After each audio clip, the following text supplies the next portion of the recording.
Shalom, selamat pagi anak-anak kelas 9. Baik, untuk hari ini pembelajaran IPA-nya Miss akan membahas tentang hukum Archimedes dan pesawat sederhana. Oke, kita bahas satu-satu. Yang pertama adalah hukum Archimedes. Hukum Archimedes sendiri itu adalah benda yang dimasukkan ke dalam zat cair akan mengalami perbandingan antara massa jenis benda dan massa jenis zat cair tersebut. Sehingga di situ akan timbul yang namanya gaya angkat dari zat cair. Nah, di sini Miss sudah menggambarkan 3 posisi benda yang mungkin akan terjadi jika dicelupkan dalam zat cair. Yang pertama adalah ini dinamakan posisi tenggelam. Posisi tenggelam ini dirumuskan sebagai berikut. Posisi tenggelam terjadi apabila massa jenis benda itu lebih besar daripada massa jenis zat cair, sehingga benda akan berada pada posisi di dasar wadah zat cair. Kemudian yang kedua anak-anak, yang ini dinamakan posisi melayang. Posisi melayang ini terjadi apabila massa jenis benda itu sama dengan massa jenis zat cair, sehingga posisi benda berada di tengah-tengah wadah zat cair tersebut. Yang ketiga, ini dinamakan posisi terapung. Posisi terapung ini terjadi apabila massa jenis benda itu lebih kecil daripada massa jenis zat cair, sehingga posisi benda berada di atas permukaan zat cair tersebut. Baik anak-anak, sekarang Miss akan menjelaskan bagaimana perumusan dari hukum Archimedes. Di sini dalam hukum Archimedes ini berlaku massa jenis, yang dimana rumus massa jenis itu adalah perbandingan antara gaya dibagi dengan luas bidang permukaan. Gaya sendiri bisa didapatkan dengan rumus massa benda dikali dengan gravitasi bumi. Di sini persamaan gravitasi bumi yang bisa digunakan yaitu 10 meter per sekon kuadrat. Kemudian luas bidang permukaan bisa dicari dengan rumus luas permukaan sesuai dengan bentuk benda yang dicelupkan ke dalam zat cair tersebut. Oke anak-anak, sekarang yang kedua, Miss akan membahas tentang pesawat sederhana.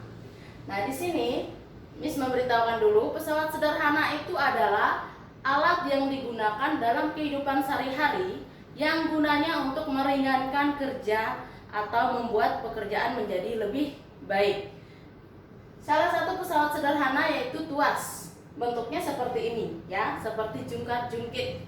Nah, dalam tuas ini ada beberapa bagian. Yang pertama ada bagian beban, dan situ akan menghasilkan berat.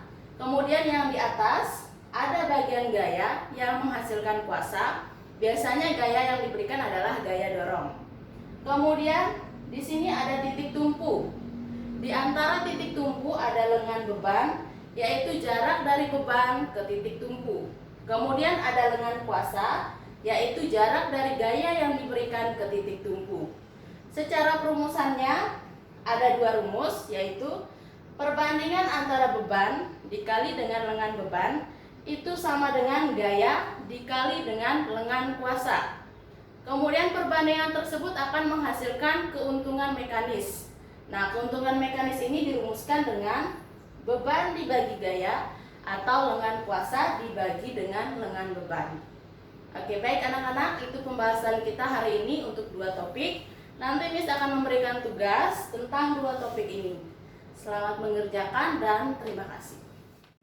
Oke, selamat pagi anak-anak. Kembali lagi bersama Miss. Sekarang kita akan belajar kembali untuk pelajaran bahasa Indonesia. Materi kita hari ini adalah tentang penggunaan tanda koma. Kalau dalam ujian nasional, penggunaan tanda baca, khususnya tanda koma, itu pasti akan sering muncul. Jadi kita harus sama-sama belajar. Kalian juga harus sama-sama tahu bagaimana penggunaan tanda baca koma. Baik, yang pertama, penggunaan tanda baca koma itu bisa digunakan saat adanya pemerincian atau pembilangan, ya. Contoh kalimatnya, ibu membeli pisang, koma, apel, koma, dan mangga, ya. Jadi diselipkan tanda koma, dan sebelum kata dan itu harus ada tanda koma. Pengecualian kalau dia perinciannya hanya 2, contohnya ibu membeli pisang dan mangga, maka tidak ada tanda koma. Tanda koma akan berlaku kalau dia perinciannya lebih dari 2. Itu yang pertama. Kemudian yang kedua, digunakan sebelum konjungsi setara tetapi, melainkan sedangkan.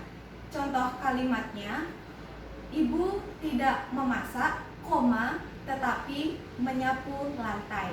Itu pada konjungsi setara ya. Kemudian yang ketiga, tanda koma berlaku untuk jika anak kalimat mendahului induk kalimat. Contoh kalimatnya, karena sakit, koma, Adi tidak pergi ke sekolah ya. Jadi tanda koma itu tidak akan berlaku kalau induk kalimat mendahului anak kalimat. Contohnya, Adi tidak sekolah karena sakit, jadi tidak perlu tanda koma. Kalau anak kalimatnya mendahului baru menggunakan tanda koma. Kemudian yang terakhir dalam kalimat langsung. Jadi contoh kalimatnya, ibu berkata, koma, baru tanda petik. Kemudian kalimatnya, ayah pergi ke sawah, titik, tanda petik.